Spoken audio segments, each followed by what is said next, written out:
Bonsoir. Ouais, Bonsoir.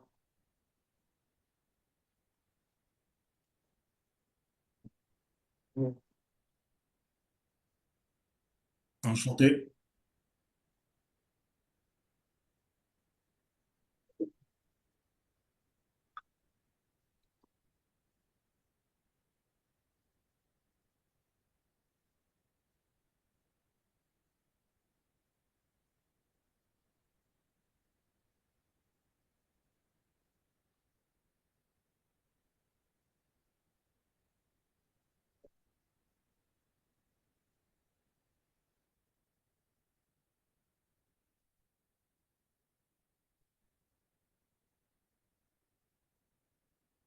Bonjour.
Bonsoir, je salue les un peu plus de 400 participants à cette soirée du Cercle des managers de l'immobilier. Nous allons débattre d'un sujet de vive actualité, c'est souvent le cas, le co-living. Nous allons nous demander si c'est une providence urbaine, c'est-à-dire si c'est une façon plus aisée d'accéder à la location et en particulier au cœur de nos grandes villes, ou si ça crée une peur sur la ville des élus, et pas des moindres, parisiens, s'en sont inquiétés.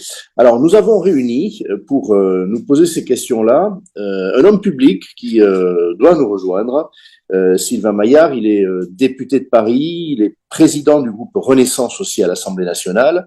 Il a été élu d'arrondissement, il le reste d'ailleurs, il est conseiller, il a été adjoint. Le non-cumul des mandats aidant, il est seulement aujourd'hui conseiller municipal, 9e arrondissement. En tout cas, il a un intérêt tout particulier à la vie de Paris, de ses arrondissements, de ses quartiers et à l'offre locative.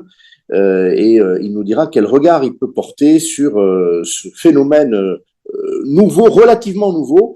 Et d'ailleurs, pour décrire ce phénomène nouveau, pour nous parler de son origine, de la demande, de l'offre, nous avons aussi avec nous trois grands professionnels. Alors, je les accueille bien volontiers. Je vous renvoie au site du Cercle des managers si vous voulez en savoir plus sur chacun d'entre eux. Vous avez vous le savez maintenant si vous êtes habitué, des biographies très très complètes. Mais j'accueille avec plaisir par ordre alphabétique Loïc Lemeyer. Il est directeur général de Colosseum Invest, qui portait il y a peu de temps encore un autre nom que vous avez peut-être en mémoire, colocataire. Bonsoir Loïc. Bonsoir à tous. Bonsoir Henri. Merci d'être avec nous.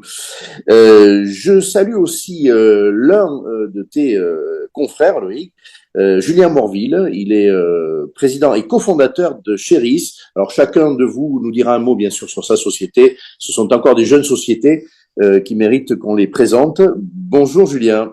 Oui, bonjour à tous. Merci beaucoup.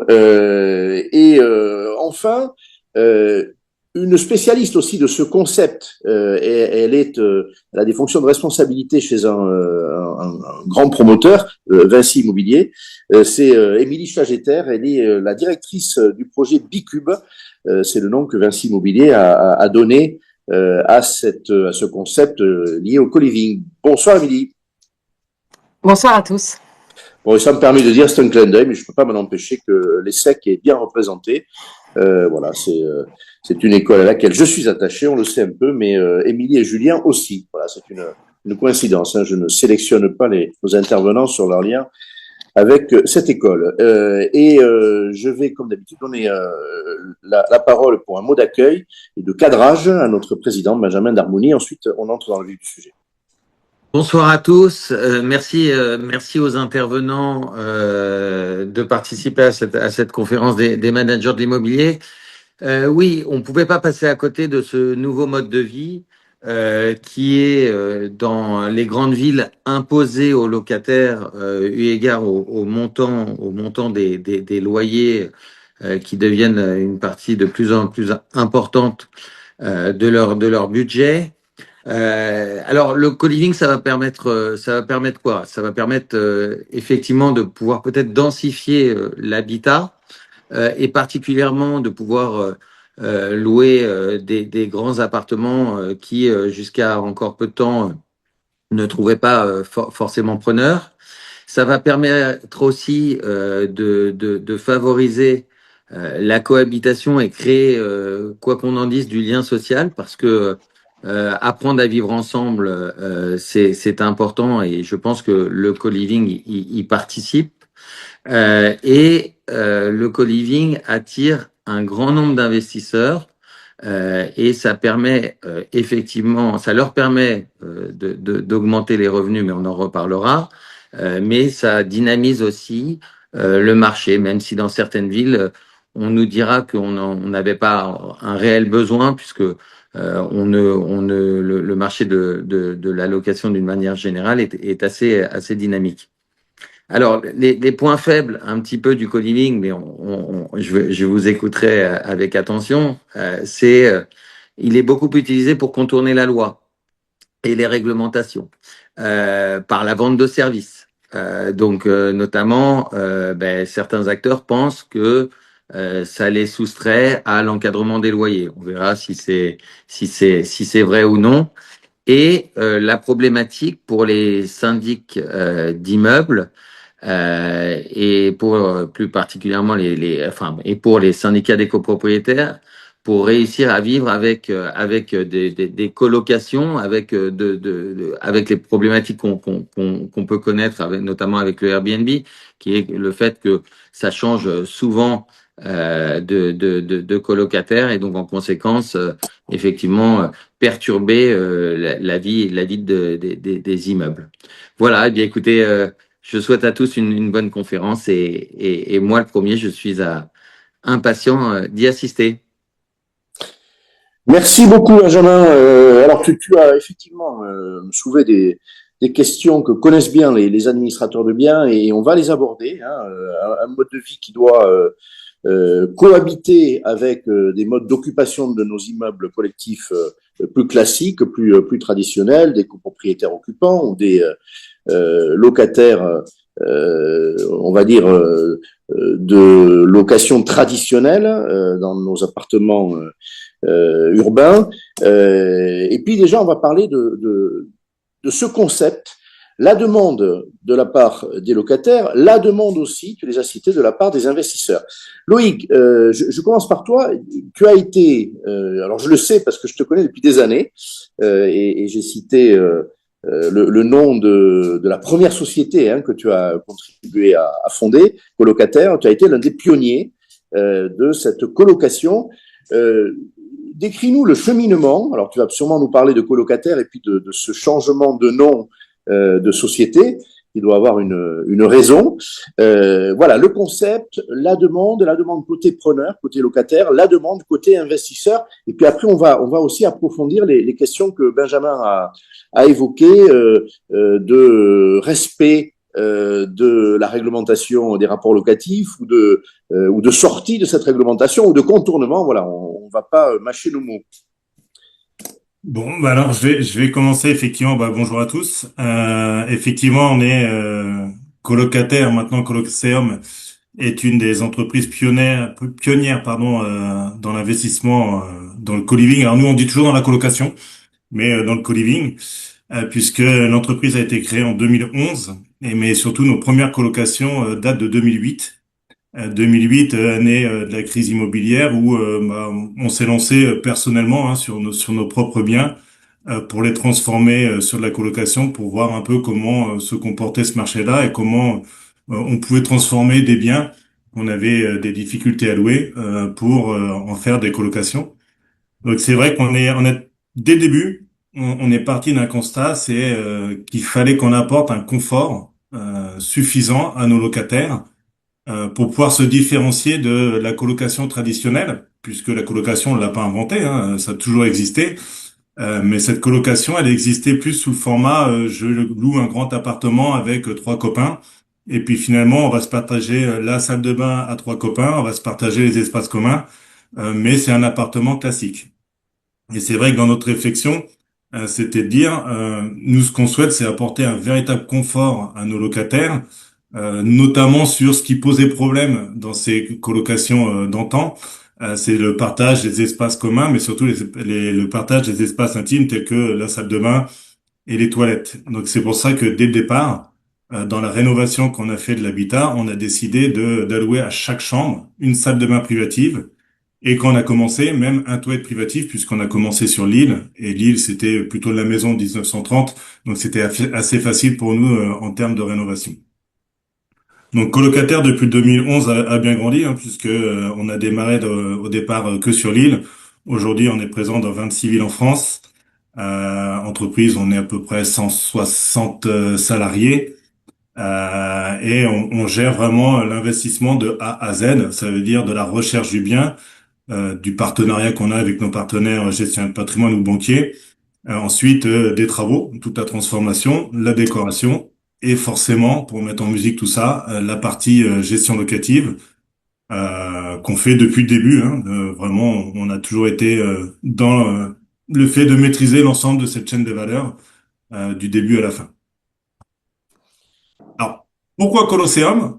Pourquoi le changement de nom? Tout simplement, c'est que colocataire a une connotation très forte sur la colocation et qu'aujourd'hui, on propose aussi de la rénovation de biens classiques tels que le studio, le T1, le T2, puisque on s'est adapté aussi à l'ère du temps, au climat, notamment à la loi résilience, où on s'est rendu compte que on maîtrisait la rénovation et qu'on pouvait avoir un impact fort sur cette rénovation, notamment pour les appartements qui étaient mal classés en DPE G, F ou E, sur lesquels nous on avait un savoir-faire pour pouvoir rénover ces biens-là.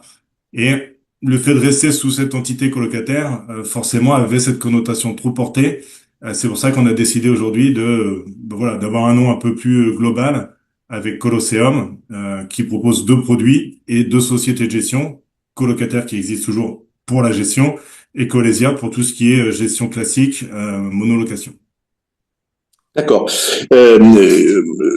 Aujourd'hui, une demande exprimée des investisseurs qui est réelle. Ce concept est connu des investisseurs qui ont le choix entre acheter un logement nu et le louer en longue durée ou un logement meublé. Le dispositif Airbnb, on va lui donner ce nom, qui existe aussi. Il y a une vraie connaissance, une notoriété de la colocation et du co-living. Alors oui, depuis maintenant, on peut dire 6-7 ans, il y a une véritable notoriété. C'est vrai que quand on a démarré, on se battait un peu contre l'idée reçue qu'on a de la colocation et l'image que les gens peuvent avoir d'une colocation. Mais c'est vrai que depuis pas mal de temps, on se rend compte que déjà d'un point de vue location, locataire, au début quand on commençait, le premier critère c'était un critère de coût. C'est moins cher, donc et c'est plus facile. Aujourd'hui, il y a ce vrai critère de souhaite pas vivre seul, je souhaite vivre avec d'autres personnes, faire des rencontres parce que je connais pas forcément mes autres colocataires quand j'arrive. Et c'est un peu cette philosophie aussi qui séduit nos investisseurs de se dire que finalement il y a un bien-être aussi par rapport à nos locataires. On crée du lien social entre les gens et la colocation c'est quand même bien démocratisé depuis ces dernières années et de plus en plus connu. Et on a réussi à enlever cette image de la colocation où on se dit ça va être la fête tous les soirs, ça va se dégrader très vite, il va y avoir beaucoup de turnover, toutes ces choses-là. On a réussi un peu à enlever au fil des années cette image que les investisseurs pouvaient avoir dans la colocation. Donc oui, Qui sont les colocataires? Tu parlais de crainte que le mode de vie ne s'accommode pas de la collectivité, la fête, etc. Ce sont des jeunes colocataires où on trouve aujourd'hui d'autres générations que les plus jeunes qui choisissent cette vie en commun dans un même lieu. alors, on a une majorité, c'est vrai, de jeunes qui ont entre 18 et 30 ans. Pour autant, on a une part quand même qui est pas négligeable de personnes qui ont 40, 50 ans et même plus, qui vivent dans ces colocations-là, par réel choix, encore une fois, de pas se retrouver seul et de pouvoir partager des choses avec d'autres personnes. Il y a une mixité réelle entre les jeunes actifs et les étudiants, parce qu'encore une fois, c'est vrai qu'on pense colocation, on pense forcément étudiants. C'est pas le cas. On a des villes où on a presque 70% d'actifs. D'autres villes où c'est plus étudiant, il y a plus d'étudiants, mais il y a une mixité systématiquement dans les colocations entre les parcours scolaires, mais aussi entre je suis étudiant et je suis jeune actif. D'accord. Est-ce qu'on voit aussi de l'intergénérationnel, c'est-à-dire des personnes, peut-être des seniors, qui vont souhaiter la cohabitation avec quelqu'un de jeune et la réciproque étant vraie? Alors, on en entend parler, mais effectivement, chez nous, réellement, il y en a pas et on ne vit pas ce nouveau mode. C'est plus compliqué quand on part sur cette typologie, puisqu'il faut encore déjà faire cohabiter des gens qui se connaissent pas, c'est jamais évident. Mais en plus ça, quand il y a une vraie différence de génération avec des différences même de culture et tout ce qu'on veut, ça peut devenir compliqué. Donc c'est vrai que D'accord. nous on n'est pas parti sur ce secteur-là. D'accord. On parle d'ailleurs, alors, parce qu'on va y revenir avec ton confrère et bien sûr aussi avec Émilie. Là, on parle de produits qui sont dans le diffus, pour parler comme on le fait dans la profession, donc dans des immeubles collectifs. Tel appartement fait l'objet de une prise en charge par ta société, rénovation, aménagement, location, gestion. C'est ça, on est dans le diffus, hein, on n'est pas dans des immeubles entiers en Non, l'occurrence. non, non, on est à 80, plus de 90% du diffus. Alors, D'accord. appartements dans des copros ou des maisons individuelles. D'accord. La question de la réglementation, pour que on soit au clair, je souhaite que l'élu que nous avons invité nous rejoigne, mais déjà pour être clair, la crainte aujourd'hui exprimée, alors Yann Brossat, hein, sénateur de Paris, a eu des propos extrêmement forts sur le sujet pour dénoncer les risques attachés à la colocation. Alors quel risque, Benjamin le disait, d'échapper certes à l'encadrement des loyers dans les villes qui sont soumises. Lille en fait partie, hein, c'était votre première ville, mais aussi à la loi de 89, les rapports locatifs, on va dire à la protection de base du locataire. Qu'est-ce qu'il en est aujourd'hui de la réglementation de la colocation telle que ta société la vit? Alors, la colocation aujourd'hui fait partie justement de la loi de 89, ça veut dire que c'est reconnu comme un mode de location classique. Aujourd'hui, dans nos baux, on a des baux longue durée. Ce sont pas des baux courte durée, hein, ce sont des baux longue durée avec des locataires qui restent en moyenne entre, ça varie, mais entre 11 et 13 mois selon les années et les chiffres qu'on peut avoir. Donc, ce sont pas des locataires sur lesquels il y a un turnover extrêmement important. La réglementation au niveau de l'encadrement des loyers, si vous voulez, aujourd'hui, faut être clair, la loi a été mise en place, il y a des règles, un encadrement, il y a des portes de sortie, entre guillemets, qui permettent de justifier un déplafonnement du Oui, loyer. oui, bien sûr. Euh, à partir du moment où on les respecte, on est dans la loi. C'est-à-dire que nous, dans notre bail, le locataire, lorsqu'il signe un bail, il connaît le montant du déplafonnement et il connaît pourquoi on a justifié et comment on justifie systématiquement ce déplafonnement-là. C'est pas quelque chose qui est opaque. Il connaît exactement le montant, il connaît tout, il connaît tous les critères. Et quand il signe un bail avec nous, il signe en connaissance de cause, c'est-à-dire qu'il reconnaît, bah oui, vous m'avez dit que j'avais ma partie privative. C'est vrai que chacun a sa propre salle de bain. C'est vrai que on a du mobilier bien plus que la règle qui permet de louer en meublé. Bref, on met tous ces critères-là et à partir de ça, on peut calculer un déplafonnement. Mais c'est pas parce que c'est de la colocation. D'accord? Le terme colocation permet pas juste de déplafonner parce que sinon, je loue un appartement classique dans lequel j'ai fait aucun travaux, je peux pas justifier d'un confort particulier. J'ai pas de confort exceptionnel, j'ai pas d'éléments dits exceptionnels, donc je ne peux pas justifier de ce déplafonnement. À partir du moment où vous rentrez dans une colocation de chez Colosseum, c'est vrai que vous arrivez dans un cadre avec un confort, avec une rénovation, avec une isolation phonique, avec, comme je disais, hein, chacun a sa partie privative avec sa propre salle de bain, son toilette. Bref, des éléments de confort qui sont là pour justifier le déplafonnement lorsque on déplafonne. Alors, deux questions. L'une qui est la suite logique de ton propos. Euh, on va être en situation de déplafonnement. Alors, est-ce que c'est sur 100% du parc que vous gérez ou sur une partie? J'intercale une question. Non, non, sur une partie, tout dépend du confort qu'on peut apporter.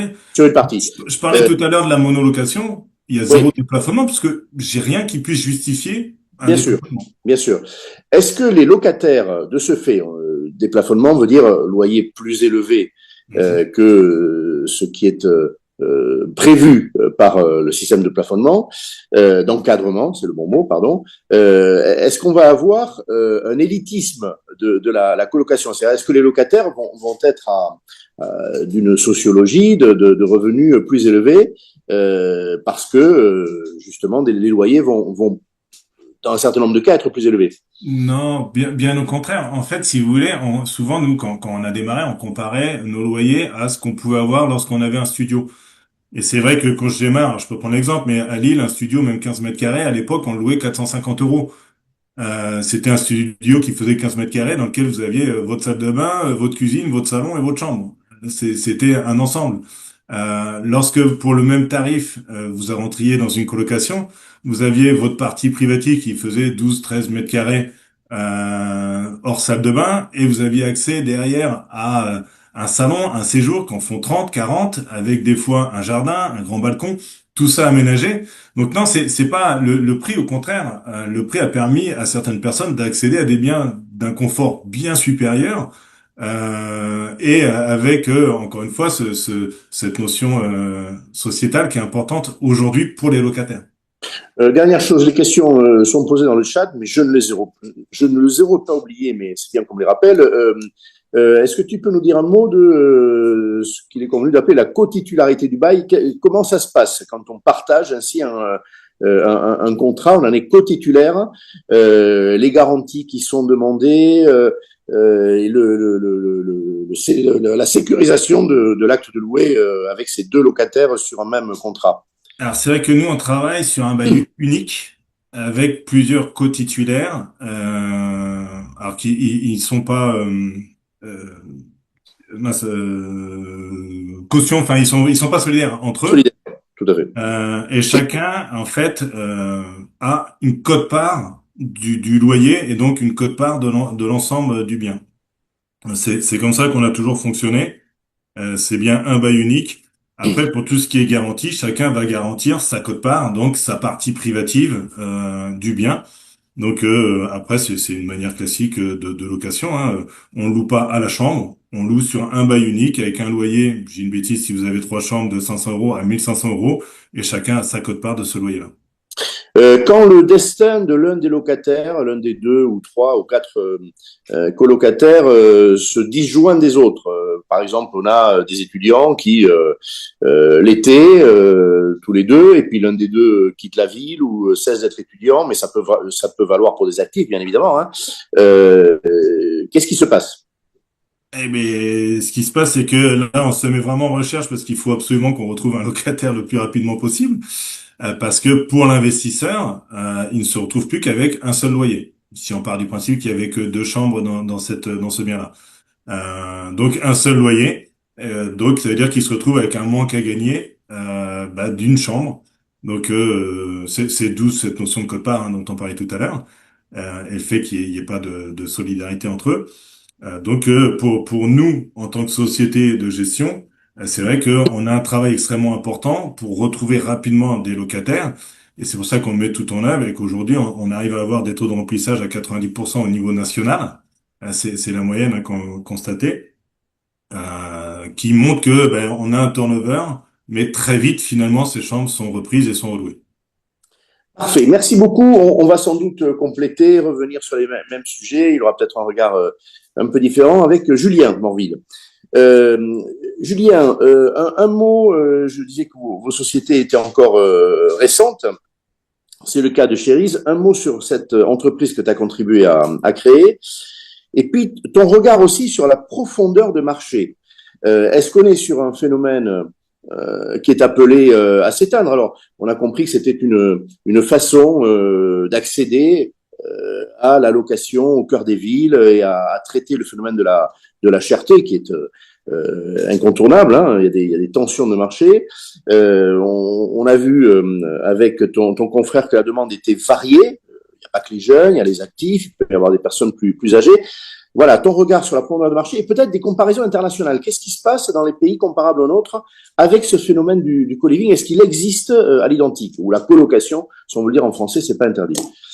Non, non, effectivement, donc je suis un des cofondateurs de Cheriz, donc un opérateur donc immobilier en logement géré qui s'est beaucoup développé voilà ces dernières années autour de ce modèle d'habitat partagé voilà qu'on appelle le co-living. Alors enfin la société elle a maintenant un peu plus de 8 ans, donc effectivement c'est relativement récent à l'échelle entrepreneuriale, mais voilà on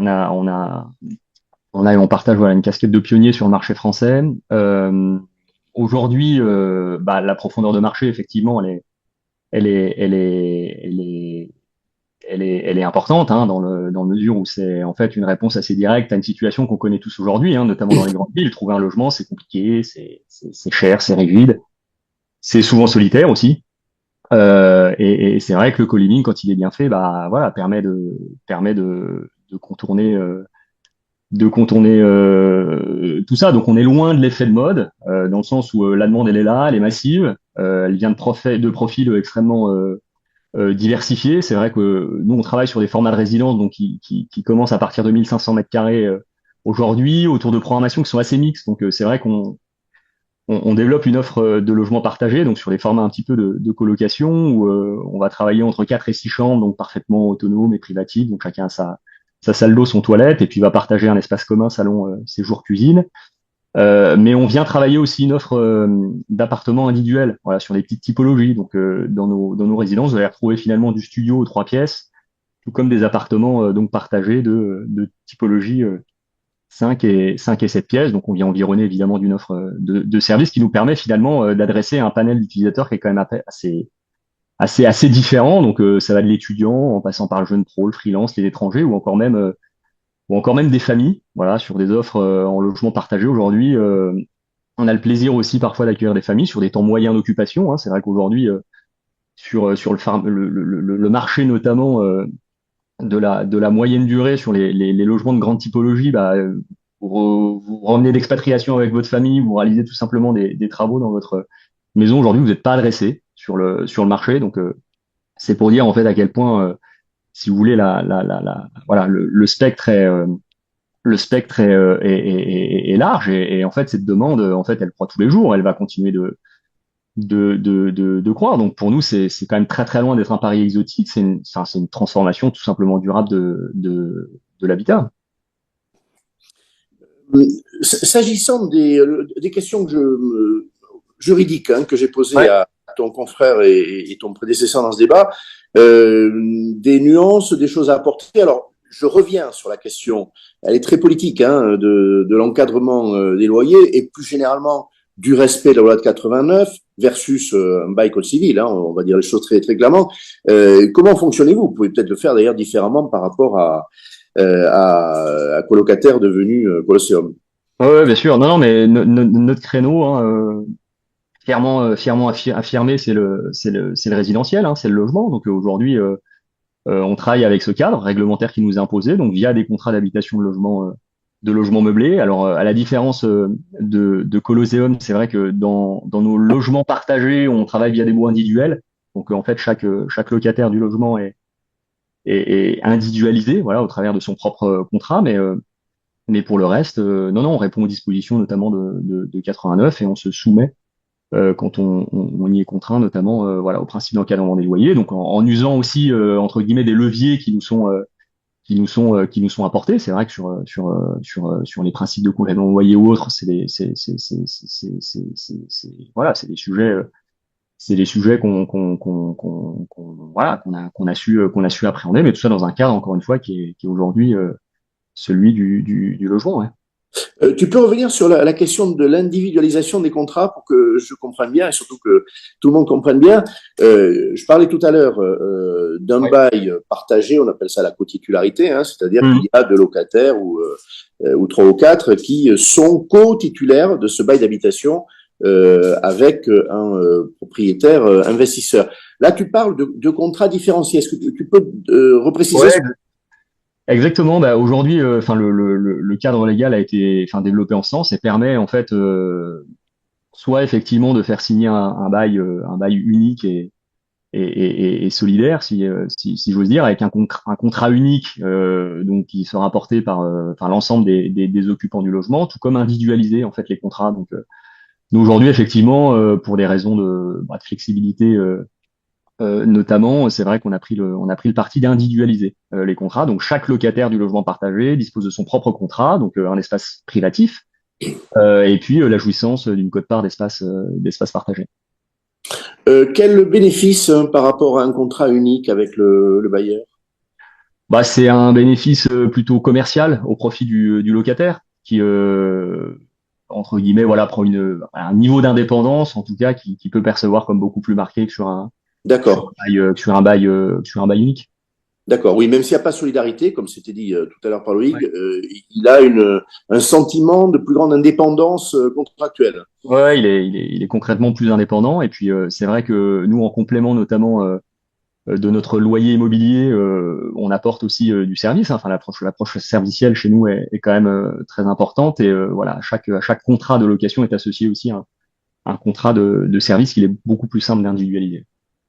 Une question qui est posée aussi, je crois que je ne l'aurais pas oublié, mais c'est bien de me la rappeler, la question des aides au logement. Est-ce que le droit aux aides au logement est identique dans le cas de la colocation, et notamment pour les plus jeunes ou pour des ménages éligibles? Oui, bien sûr. Je confirme que c'est éligible. Encore une fois, voilà, on a des locataires qui signent des baux d'habitation, y élisent aussi résidence principale, et à partir de là, effectivement, donc on est bien éligible aux APL. Ouais. D'accord. Et même règle du jeu, versement direct si c'est décidé au propriétaire Ouais, bailleur. D'accord. exactement. Ouais. D'accord, parfait. S'agissant des assurances, la question est posée aussi, elle est Ouais. importante. Il est demandé à chaque, alors pour toi, je reposerai la question, c'est pas le même système à Loïc, mais il est demandé à chaque locataire, bien sûr, d'être assuré, et c'est une obligation pour l'administrateur de biens de le vérifier. Même chose. On intègre en fait l'assurance donc à notre offre locative aujourd'hui. Donc, D'accord. on a négocié notamment auprès d'Axia un contrat sur mesure aujourd'hui qui nous permet de couvrir à la fois l'immobilier, la perte d'exploitation, mais aussi la multirisque habitation de nos locataires. Donc c'est directement inclus en fait dans leur offre locative. Ouais. D'accord. Alors puis bon, dans les participants, il y a aussi des personnes qui vous connaissent, donc certains de tes anciens collègues de chez Foncia, parce que tu as fait tes premières Ah, c'est marrant. dans Ouais, une exactement. Ouais. dans une maison leader sur la gestion locative. Voilà. Donc, L'école du résidentiel. Ouais. et c'est un peu ça pour un certain nombre de personnes. Merci beaucoup. Alors, je reviendrai vers chacun de vous. Émilie, euh, ta place est à part, puisque tu représentes, toi, un promoteur et puis un exploitant. Donc, tu vas nous décrire ce concept qui est différent. Tes deux confrères et prédécesseurs ont une offre dans le diffus, hein, dans un certain nombre de villes en France. Qu'est-ce qui a été décidé par Vinci Immobilier, là aussi de façon pionnière d'ailleurs, donc refais-nous un petit peu l'histoire. Quelle perception de la demande, à la fois côté locataire, de qui parle-t-on, que côté investisseur, et quel est ce projet qui est plus qu'un projet, une réalité, mais ces programmes Bicube.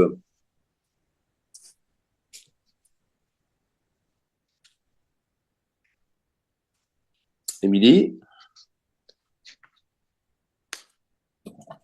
Excusez-moi, avec le Voilà. micro. Bonjour. Bonjour à tous. Donc effectivement, je représente Bicube, qui est filiale de Vinci Immobilier, promoteur national. Et donc Vinci Immobilier est déjà acteur de référence en termes de résidences gérées, avec deux enseignes, hein, Ovelia, qui sont des résidences pour seniors, résidences services seniors, et Student Factory, qui sont des résidences pour étudiants.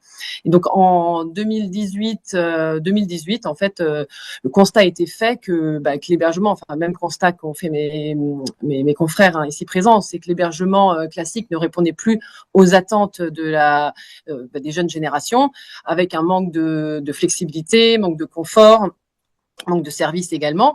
Et donc, c'est fort de ces constats que Vinci Immobilier a décidé de se lancer sur ce marché des jeunes actifs. Et donc, tout le concept Bicube a été créé autour de cette demande. Mais nous avons pris un parti qui est vraiment très différent de se présenter auparavant. C'est que finalement, enfin, les résidences Bicube sont des résidences gérées. Et donc, nous développons le co-living à l'échelle d'une résidence. Aujourd'hui, nous avons ouvert une première résidence à Lyon qui fait 146 hébergements, une deuxième qui va ouvrir d'ici fin du mois, début juin, à Montpellier, et qui fait 170 hébergements. Donc, on est sur une autre échelle. Et au sein de nos résidences, en fait, nous avons décidé en fait de ne pas avoir qu'une seule activité, mais de vraiment créer un lieu de vie hybride lifestyle qui repose donc sur le co-living, bien sûr, parce que c'est l'objet de notre conférence ce soir, mais aussi l'hôtellerie, la restauration et le coworking. Et donc, on va retrouver ces activités au sein de toutes nos résidences. Et du fait de la part non négligeable de courts séjours, de séjours inférieurs à 1 mois, nous avons décidé et opté pour des permis hôteliers et non pas des permis résidentiels.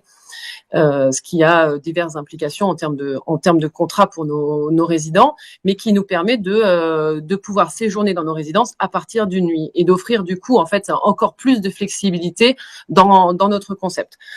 Donc si on parle de la partie co-living pure, donc nos résidents ont accès tous louent soit un studio, un T2, un T3, donc à chaque fois avec donc kitchenette, salle de bain privative, voilà, et donc soit 1 ou 2 chambres en plus s'ils sont en T2 ou T3, mais ont accès à chaque étage de leur résidence à un grand espace commun, donc on appelle nous un espace de co-living avec une cuisine et un salon partagé. Et on va vraiment recréer des communautés à chaque étage. Et en plus de ça, vous retrouvez en rez-de-chaussée un restaurant accessible à la clientèle de quartier, mais aussi aux résidents, un espace de coworking, un fitness, voilà, et d'autres services. D'accord. Voilà. Plusieurs questions inspirées par ton propos. On a quelle clientèle aujourd'hui, une résidence de près de 150 logements à Lyon, c'est un bel échantillon qui est partant. Et puis alors, reprécise-nous aussi la clientèle de ces séjours selon leur durée. Il peut s'agir d'une nuit, donc on est vraiment dans le concept hôtelier, et il peut s'agir aussi de séjours plus longs. Qui demande quoi? Alors effectivement, on a une grande variété de clientèle donc selon le type de séjour. Alors si je commence par la partie ce qu'on appelle nous les longs séjours, les séjours supérieurs à 1 mois.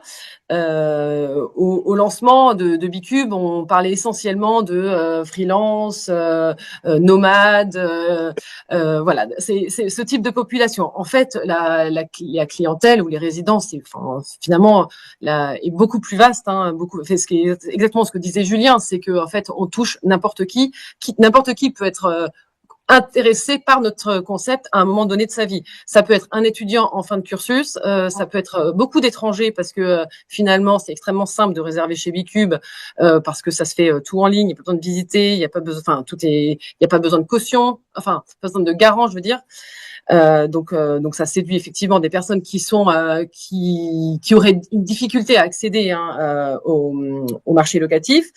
Mais après on a donc une partie d'étudiants, mais on a aussi beaucoup de pros. Alors soit des jeunes actifs, clientèle cible du départ, mais ça peut être aussi des professionnels en mission sur la ville.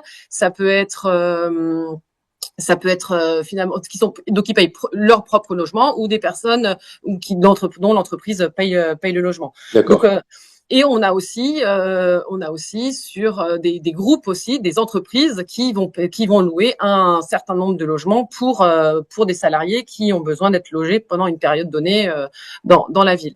Donc c'est extrêmement varié. Ça c'est la partie long séjour et la partie des séjours inférieurs à 1 mois. Finalement, on est sur une clientèle comme ce qu'on aurait dans un hôtel ou un appart-hôtel. Ça va être du tourisme, ça va être du business, ça va être des missions plus ou moins longues. Mais finalement une clientèle très variée et puis du coup en termes d'âge variée également. Voilà. La question n'a pas d'objet quant à la réglementation. On est hors, tu vas le repréciser, mais on est hors réglementation, rapport locatif au loi de 89, oui. Ça n'a rien à voir. Donc les questions d'encadrement, tout ça, volent en éclat, il n'y a pas de sujet. Oui, on fixe nos tarifs comme en hôtellerie. Finalement, on a un tarif qui est tout compris. Donc, on rejoint finalement les offres concurrentes. Hein. En co-living, c'est un peu la promesse qu'on fait, c'est que c'est une offre tout compris, service, charges, diverses charges, hein, charges électricité, Wi-Fi, animation événementielle qu'on peut proposer, accès aux différents espaces. Donc, c'est une offre tout compris. Et finalement, quand on additionne tout ce qui est compris dans le prix, on est tout à fait cohérent avec le marché. D'accord. Mettons-nous du point de vue de l'investisseur. Alors, le mécanisme, aujourd'hui, on est dans une résidence gérée, donc il y a un bail commercial qui va lier l'investisseur à un exploitant. Explique-nous, bon, il y a sans Oui. doute parmi ceux qui nous écoutent des gens qui en sont très familiers, d'autres non. Donc, décortique-nous un petit peu ce mécanisme qui n'est pas du tout celui de tes prédécesseurs. Oui. Alors oui, donc dans le schéma était tripartite. Donc vous avez Vinci Immobilier qui est promoteur de nos opérations. Vinci Immobilier vient vendre en VFA à un investisseur institutionnel le bâti, et nous, Bicube, signons un bail commercial avec cet investisseur institutionnel. Et donc sur nos 3 résidences, parce qu'on a une 3e résidence qui est en chantier à Suresnes, en Île-de-France, nous avons 2 investisseurs différents pour ces 3 résidences. D'accord. Aujourd'hui, le risque lié à cette forme d'exploitation pour l'investisseur, quel est-il? C'est la vacance, alors on l'a évoqué tout à l'heure. Est-ce qu'il y a de la vacance? Comment sert-on un rendement locatif lissé, régulier à l'investisseur? Alors, dans notre cas de figure, finalement, le risque est porté par Bicube, parce que nous sommes, en tant qu'exploitants et en ayant signé un bail commercial, nous avons un loyer qui est dû, que notre remplissage soit à 50, 60 ou 100%. Donc, finalement, il n'y a pas de risque de vacances locatives, sauf si Bicube venait à disparaître, mais c'est protégé par différentes garanties que nous offrons aux investisseurs. Donc, finalement, l'investisseur a un rendement garanti. La question des services partagés, alors là aussi c'est une particularité par rapport à tes confrères qui sont dans le diffus. Les immeubles sont ce qu'ils sont. S'il y a des services, tant mieux, mais en général ils n'y sont pas. Et tous ceux que tu as décrits, il n'y a qu'un promoteur qui puisse les intégrer dès la conception de l'immeuble. C'est une salle de fitness, c'est un restaurant. Quelle appétence y a-t-il à consommer ces services pour ces locataires de courte ou de moyenne ou de longue durée? Alors, les services, effectivement, c'est l'accès aux différents espaces, mais ça va être aussi service de ménage, service de petit déjeuner, ça va être ou de restauration, accès aux différents événements, animations qu'on propose. L'appétence est variable selon les différents services, hein, aujourd'hui, et selon les profils aussi. Enfin, vous avez des professionnels qui prennent qui nous réservent des prestations de ménage, parce que le ménage fait partie des services qui sont à la carte, qui sont à la carte. Voilà, donc on a plus souvent finalement des professionnels qui nous réservent des services récurrents de ménage que des étudiants qui vont plutôt faire leur ménage eux-mêmes, on va le dire. Après, l'accès au fitness, finalement, ça diffère selon les profils. Voilà, c'est selon le service, vous avez plus ou moins d'appétence selon les clients, mais finalement, c'est un concept global, et les résidents viennent pour cela. Les perspectives aujourd'hui de ce concept et je dirais les intentions stratégiques d'un Vinci Immobilier, c'est de mailler le territoire, les grandes villes d'immeubles avec ces services-là, c'est d'être encore prudent. Alors le lancement s'est fait pour ainsi dire au moment du Covid, hein. On a eu des échanges, donc bon là la période a été particulière, mais aujourd'hui est-ce que ça suit un cours qui était celui estimé par l'entreprise Vinci Immobilier? Alors, nous sommes tous convaincus que ce modèle a vraiment de très belles perspectives, hein, dans toutes les grandes agglomérations françaises et européennes. Aujourd'hui, le choix a été fait d'apprendre de notre expérience nouvelle, hein, d'exploitation de résidences de co-living, avant d'en développer d'autres. Mais dès que nous aurons prouvé et montré, et appris aussi peut-être quelques adaptations à faire sur notre concept, voilà, d'autres résidences seront lancées. Quel regard porté par les élus? Bon, quand on est promoteur, il faut qu'un permis de construire vous permette de réaliser votre projet. Alors, à Lyon, il y a déjà eu un projet, donc tu as déjà un regard sur ce que les élus lyonnais ont pu voir dans ce programme-là. Qu'est-ce qu'il en est ailleurs? Est-ce que tu sais un peu s'il y a une envie des élus de grandes villes ou de villes moyennes, ou au contraire des craintes, des réticences? Alors oui, on voit très bien les différences selon les élus sur la perception de notre concept et de l'offre de co-living.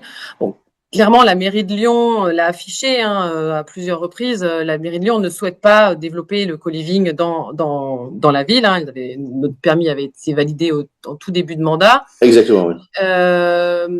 Mais voilà, donc en fait, la mairie de Lyon voit finalement dans notre concept une façon, voit une offre qui n'est pas accessible à tout le monde, et qu'aujourd'hui, ce que nous en comprenons, hein, c'est qu'aujourd'hui la politique de la ville est de développer du logement accessible à tous, et ne voit pas dans l'offre Bicube ou l'offre de co-living une offre accessible à tous. Cette vision n'est pas partagée sur par exemple sur la ville de Montpellier, là où nous implantons pour nos deuxième résidences, ou à l'inverse. L'approche est plutôt de dire que finalement des résidences comme Bicube permettent de désengorger le locatif classique, et donc finalement est une solution au problème de logement. Donc voilà, deux villes, deux approches très différentes. Voilà. Les acteurs de l'hôtellerie, ils font quel accueil à l'arrivée de ce concept qui est concurrent pour eux, en tout cas pour une partie de la demande? Alors, je peux pas répondre exactement pour eux. Maintenant, nous développons dans des villes où le marché hôtelier est bon porteur, donc je ne pense pas qu'ils vont avoir peur d'un petit entrant sur le marché avec finalement un nombre limité d'appartements dédiés au court séjour. On est vraiment une offre complémentaire sur le marché hôtelier, le marché hôtelier ou appart-hôtel dans les villes. Voilà. Et si on fait un peu de benchmarking, alors doublement, est-ce que des pays étrangers ont adopté aussi ce concept? Peut-être que Vinci en construit ailleurs, ou des promoteurs dans d'autres pays. Est-ce que ça existe ailleurs? Et puis, de manière plus domestique, en France, est-ce qu'il y a d'autres grandes enseignes de la promotion qui se sont positionnées sur ce concept? Alors oui, à l'étranger, il y a en Royaume-Uni, en Allemagne notamment, en Espagne aussi, voilà, beaucoup de concurrents, hein, de concepts concurrents qui sont implantés. Donc c'est vraiment un marché qui est porteur dans toute l'Europe. En ce qui concerne la France, pour les concurrents promoteurs, oui, donc nous avons des concurrents qui ont ouvert, voilà, qui sont promoteurs ou investisseurs qui ont ouvert des résidences. D'accord. Et dernière chose, les investisseurs aujourd'hui, alors bien sûr, ils identifient les résidences gérées comme un actif de choix, mais il y a toujours aussi des craintes. Est-ce que les besoins sont là? Certains besoins étaient avérés, le tourisme de montagne, et puis ça peut l'être moins. Bon, les étudiants, bien sûr. Est-ce qu'aujourd'hui, les investisseurs sont demandeurs, sont friands de ces résidences-services particulières? Alors, on parlait en investisseurs institutionnels. Non, au particulier, enfin les oui. deux d'ailleurs, les deux. Ouais. Parce que en ce qui concerne Bicube, nous sommes commercialisés uniquement à des investisseurs institutionnels. Oui. Donc, on s'adresse pas à des investisseurs particuliers. Donc là, c'est ce qui serait différent sur nos marques Ovelia et Student Factory, qui Oui. elles sont commercialisées ce qu'on appelle à la découpe à des investisseurs particuliers, pardon. Donc pour ce qui est de Bicube, donc du coup nous nous adressons uniquement à des investisseurs institutionnels. Et voilà. Personnellement, voilà, j'avoue ne pas, comme nous n'avons pas développé de nouvelles résidences récemment, je ne saurais pas répondre. Mais enfin voilà, ce que j'ai pu lire, c'est qu'effectivement, il y a une vraie demande pour l'immobilier de co-living. Oui.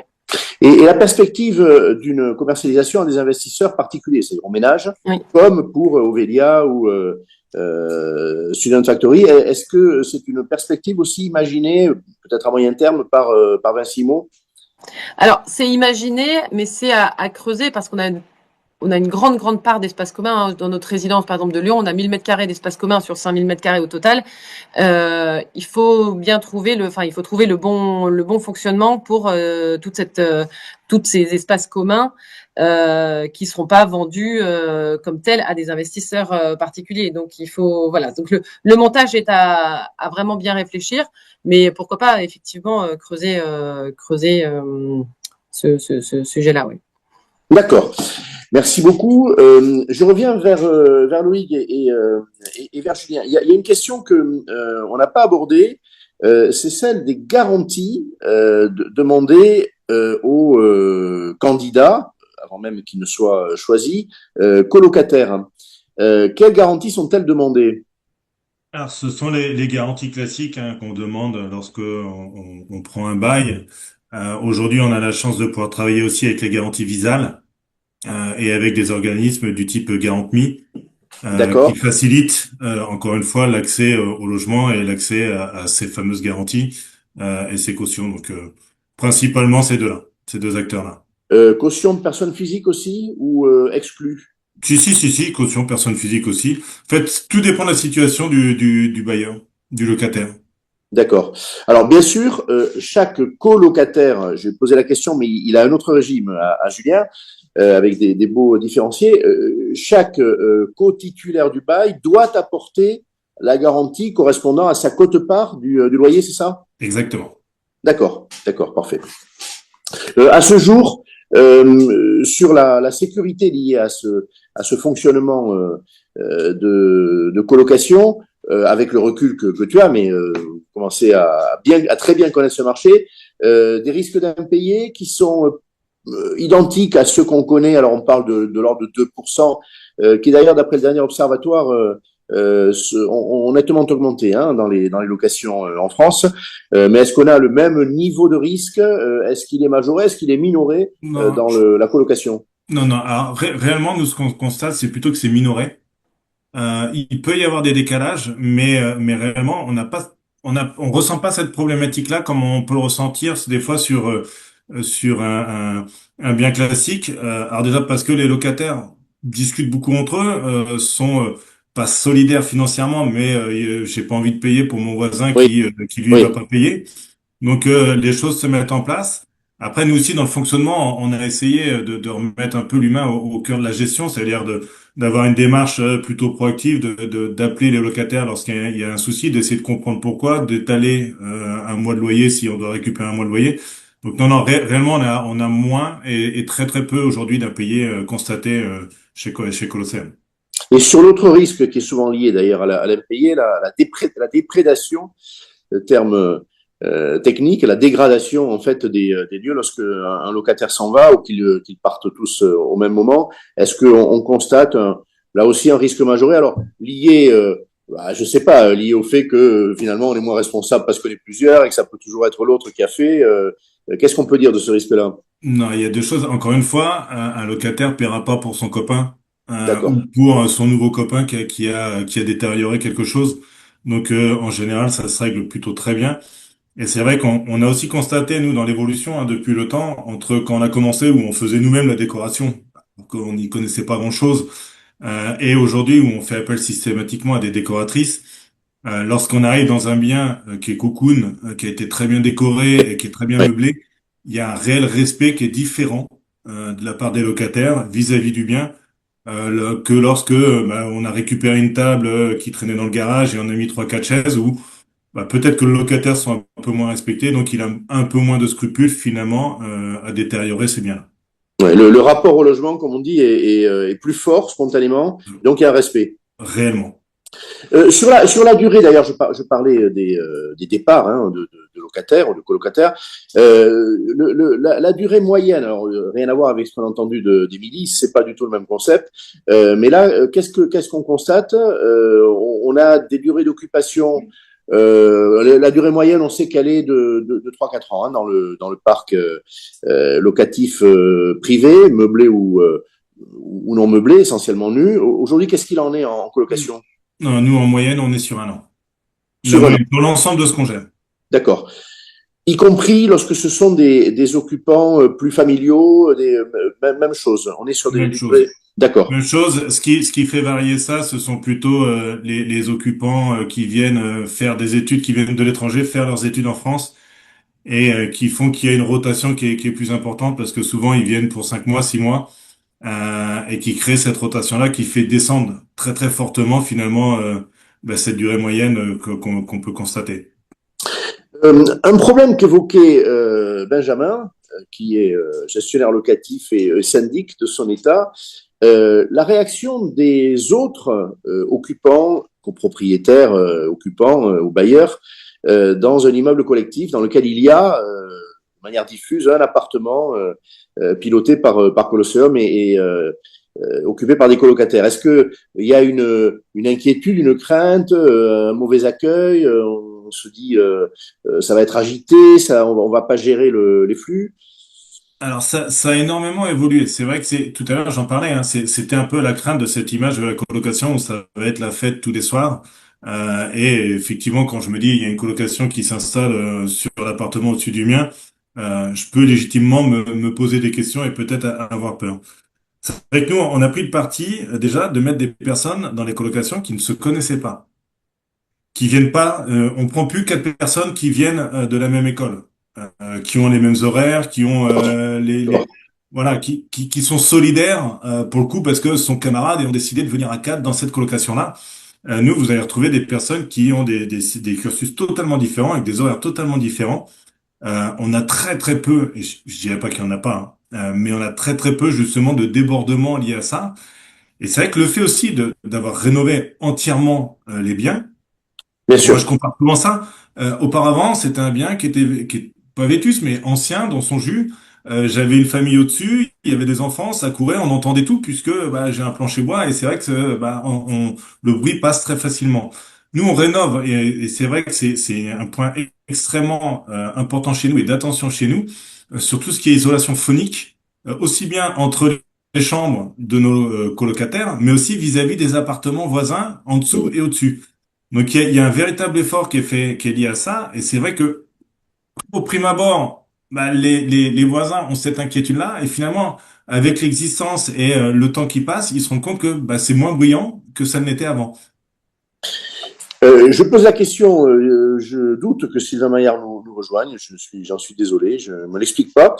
Tout ça a été normalement bordé. Alors je vais faire l'inverse. La réaction des élus dans les villes dans lesquelles tu es, dans lesquelles vous proposez cette offre-là, est-ce que tu la connais? Est-ce que il y a des réticences pour les raisons qu'on vient d'évoquer? Parce que ce type d'offre vient appauvrir l'offre classique de location, parce qu'on peut considérer que c'est une façon finalement de majorer les loyers parce que ça va être découpé en deux, en trois ou en quatre. Est-ce qu'il y a des expressions de la part des maires ou des adjoints chargés du logement? Il y en a, mais ça dépend réellement des villes, ça dépend vraiment des mairies, ça dépend de certaines années où on avait une mairie qui était un peu opposée à ce genre de concept et aujourd'hui une mairie qui est plutôt pour et avec qui on arrive très bien à discuter. Ça dépend vraiment de la personne qu'on va avoir face à nous. Faut juste se dire que ces biens-là, encore une fois, ce sont des biens qui sont les biens sur lesquels nous on va travailler, ce sont des biens qui ont besoin d'être rénovés, qui sont vides, qui sont souvent difficiles à revendre et difficiles à louer puisque cher aussi pour une famille.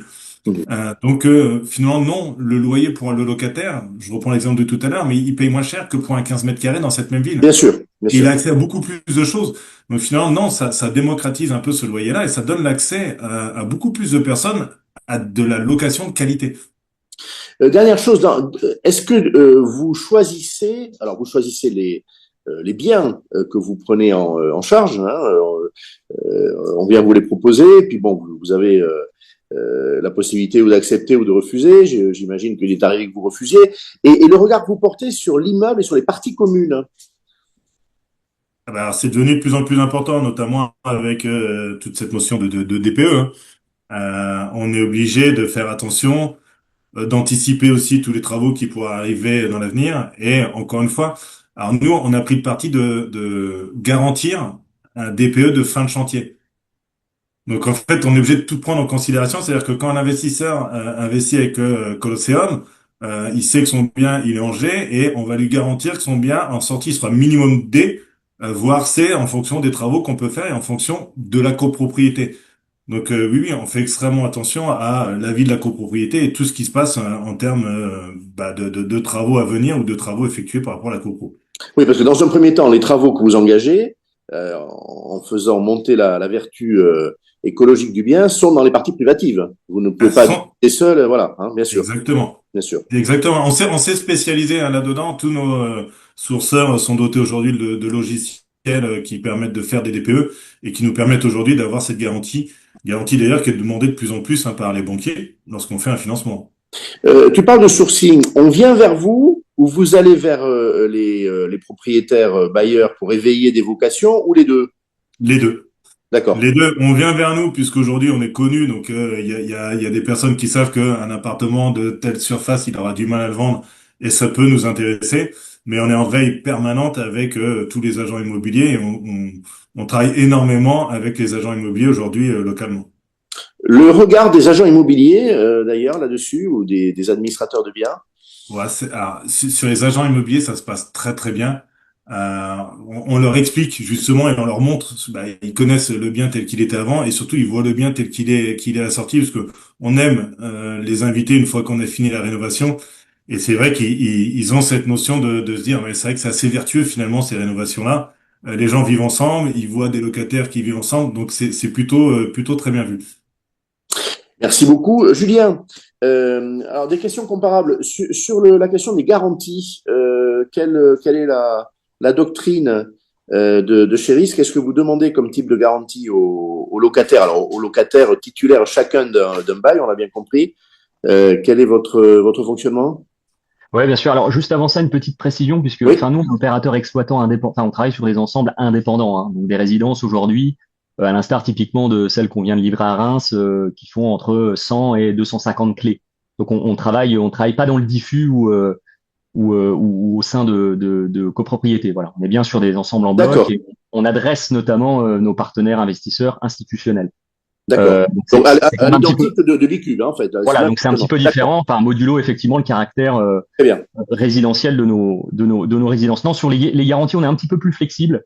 Aujourd'hui, on sait la quote-part que représente notamment le budget logement dans le budget d'un ménage, hein, notamment sur l'Île-de-France. Donc aujourd'hui, on s'impose et on impose nos propres ratios qui sont entre 1,25 et une fois et demie globalement le montant du loyer à nos locataires.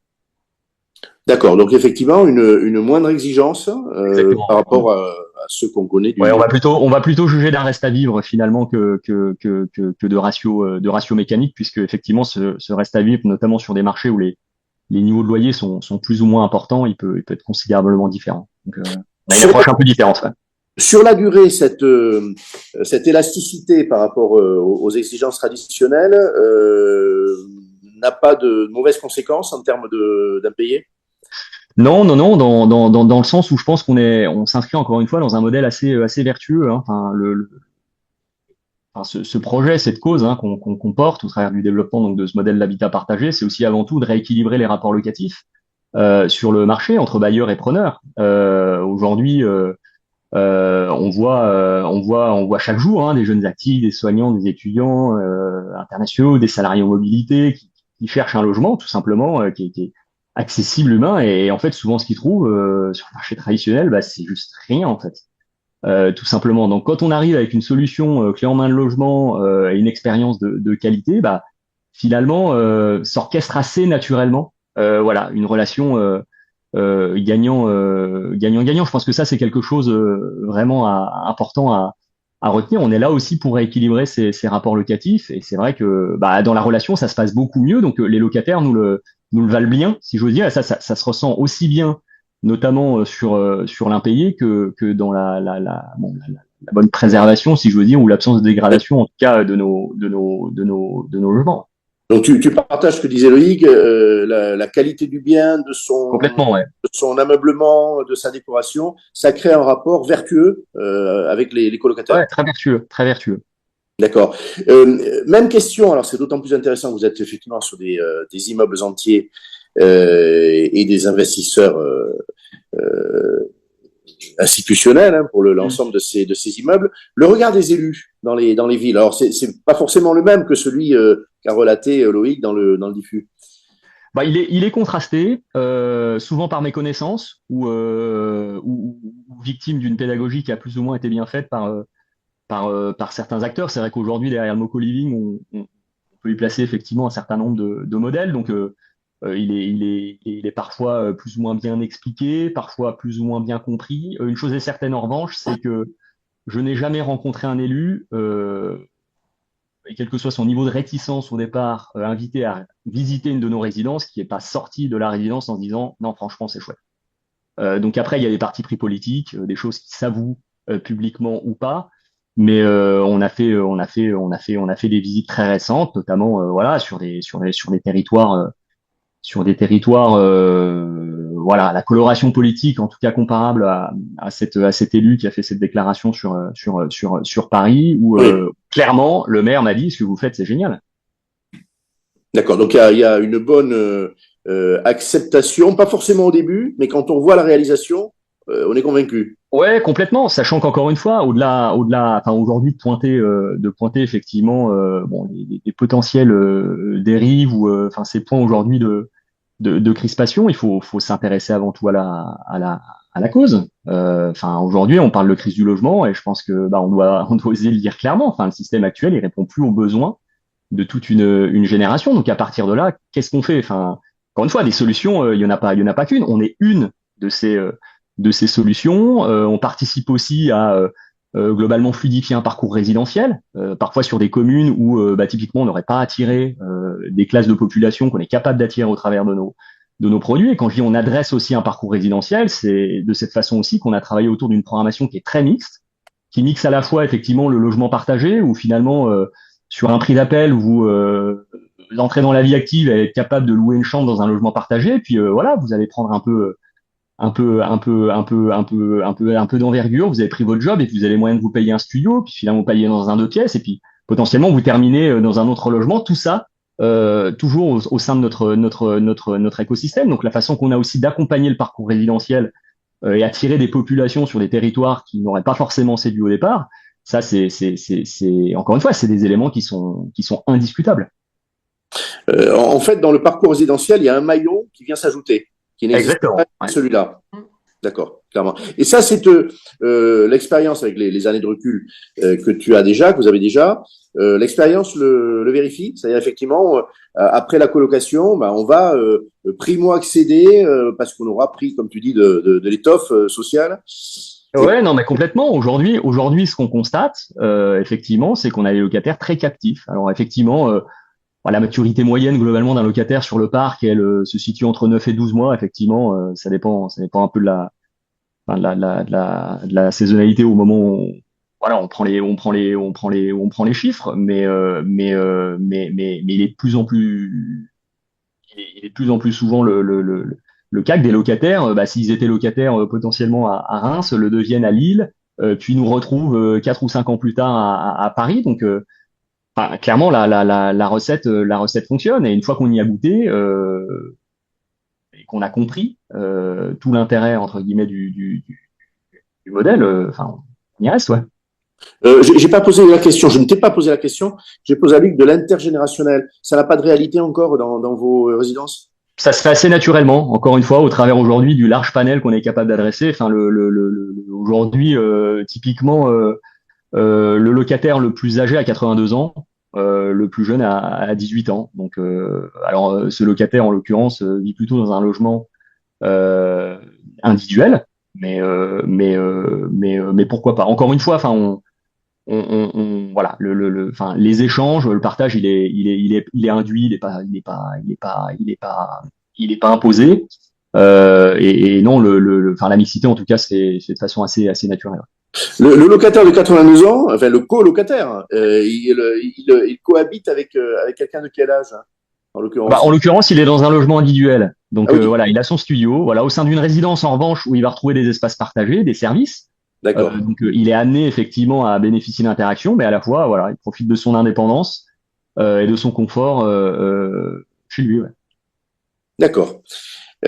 Combien d'acteurs êtes-vous aujourd'hui sur ce marché? Alors, il y a deux pionniers, hein, qu'on a invités. On vous remercie d'avoir confraternellement fait cet exercice. Il y a aujourd'hui comment dirais-je, une appétence des entreprises immobilières de gestion, d'exploitation. On a parlé des promoteurs tout à l'heure avec Émilie, mais s'agissant d'entreprises comme la vôtre, le vivier s'est étoffé au cours des dernières années?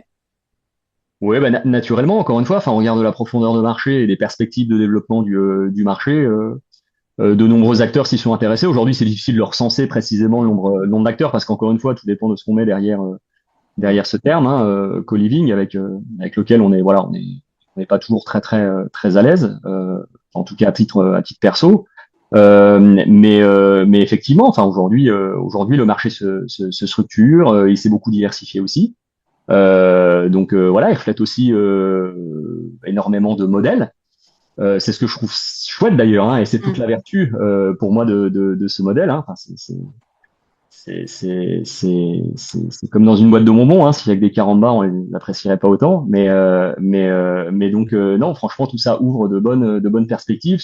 Ce à quoi j'aspire, c'est une vraie structuration du marché avec des acteurs de qualité, sérieux, qui respectent aussi une forme de standard, voilà, de façon à ce que voilà, on puisse continuer à se développer sereinement et voilà, éviter d'attirer l'œil du politique critique. Ouais. C'est pas complètement le cas aujourd'hui. Je te demanderai pas d'aller au-delà, de citer qui que ce soit, mais il y a des acteurs qui ne te paraissent pas, ni en termes de déontologie, ni de qualité, être dans tes valeurs. Non, non, non, je pense à personne en particulier. J'anticipe voilà une potentielle dérive avec une démultiplication effectivement du nombre d'acteurs et encore une fois, voilà, des acteurs qui se targuent ou s'associent du moins effectivement à ce modèle et plus ou moins à juste titre sans forcément voilà partager des valeurs communes. Ouais. Les investisseurs dans vos sociétés, alors je connais pas votre tour de table, je poserai, Ouais. avant qu'on sépare, la même question à Loïc, je la poserai pas à Émilie. On connaît l'actionnariat de Vinci Immobilier, mais vous trouvez des actionnaires, ils croient dans votre modèle, vous pouvez vous développer, lever des fonds aujourd'hui? Ouais, bien sûr, oui, oui, et heureusement d'ailleurs hein, qu'on est accompagné sur ce marché au temps de développement long. Hein, effectivement, faut porter la croissance en matière d'immobilier. Je l'apprendrai à personne. Hein, il faut savoir être patient. Aujourd'hui, on a la chance chez Cherise effectivement de bénéficier d'un tour de table très très bienveillant puisque on a des familles tout simplement, de vraies familles d'ailleurs d'entrepreneurs D'accord, d'accord. à nos côtés et effectivement on est porté au quotidien et on a la chance d'être plutôt bien accompagné. Ouais. Merci beaucoup Loïc, même question. Votre tour de table, votre actionnariat, aujourd'hui, vous avez sur la durée, j'imagine, modifié le capital, il y en a peut-être qui sont entrés, qui sont sortis. Il y a la confiance dans le modèle. Même Ah oui, propos oui. que Julien. On a effectivement la confiance. Alors nous, on a la chance Alors, je vous ai d'être. connu au début, hein, je vous ai connu Ouais, c'est ça qui a évolué. hein, voilà, dans On les, a, dans on a les bien allées d'un salon évolué. d'immobilier à Lyon. Voilà, tu vois, j'ai une bonne mémoire. Et, Et, exact, Exactement. Donc, on a bien évolué depuis le temps et c'est vrai qu'en 2002, on a naturellement pris un virage en se rapprochant d'un partenaire, donc de quelqu'un qui diffusait déjà nos offres auprès de ses clients, qui n'est autre que le groupe Finzel. Donc, D'accord. Finzel Group, société dont le siège est à Toulouse, qui nous aide dans cette croissance, qui nous aide aussi à se projeter aussi sur l'avenir, à anticiper les choses. Surtout sur ces périodes-là où on a des périodes un peu de doute, comme tout le monde, hein. En ce moment, l'immobilier crée quelques tensions, quelques débats et beaucoup de choses. C'est vrai que c'est important d'être bien entouré et on l'est, nous, avec cet acteur. Merci beaucoup. Alors, écoutez, une nouvelle fois, je déplore, je suis triste que Sylvain Maillard nous ait pas rejoint, surtout je n'en ai pas de nouvelles, donc des excuses pour ceux qui sont déçus, comme je le suis. Je voudrais vous remercier tous les trois parce que vous avez été extrêmement didactiques, extrêmement clairs. On a vu d'ailleurs la richesse, hein, à vous trois, vous n'exercez pas exactement de la même manière, vous n'apportez pas exactement cette offre de colocation à l'identique, et c'est un concept déjà riche. Je vous en remercie beaucoup. Il y a des vraies satisfactions exprimées dans le chat, et je laisse à Benjamin le mot de la fin et aussi le soin de nous préciser la date de notre prochain rendez-vous. Merci beaucoup. Merci beaucoup à tous les intervenants. Moi, personnellement, je fais pas beaucoup de co-living, pas beaucoup de colocation au travers de l'exercice de ma profession et j'ai appris beaucoup. J'avais une petite question, Henri, si je peux me permettre. Comment on valorise les services que vous rendez aux locataires supplémentaires? C'est-à-dire, par exemple, une salle de sport ou des accès dans vos contrats. Donc, je ne sais pas si l'un d'entre vous peut me répondre à cette question, parce qu'elle m'intéresse. Alors, ce sera pour moi parce que j'ai pas de service. Donc, nous, quand on fait une salle de sport, elle est à disposition. Oui. En fait, nous, notre tarif étant tout compris, on va pas identifier spécifiquement la valeur du service fitness, la valeur du service coworking ou de l'animation qu'on va proposer à notre résident, ou de l'application dédiée, ou voilà ou l'accueil 24/24. C'est en fait finalement ou le wifi. Enfin finalement le résident il paye sa mensualité et puis tout est compris. Merci beaucoup. Merci de votre réponse. Et donc, merci de toutes ces explications. Encore une fois, c'est extrêmement intéressant. Je vous rappelle à tous que notre prochaine conférence sera le 10 juin. On vous préviendra bientôt du thème. Et je voudrais adresser un message particulier à tous les participants, tous les gens qui nous suivent et m'excuser parce qu'ils ont reçu ce matin plus de 30 mails de rappel suite à une erreur informatique. Ce n'est pas un virus, rassurez-vous.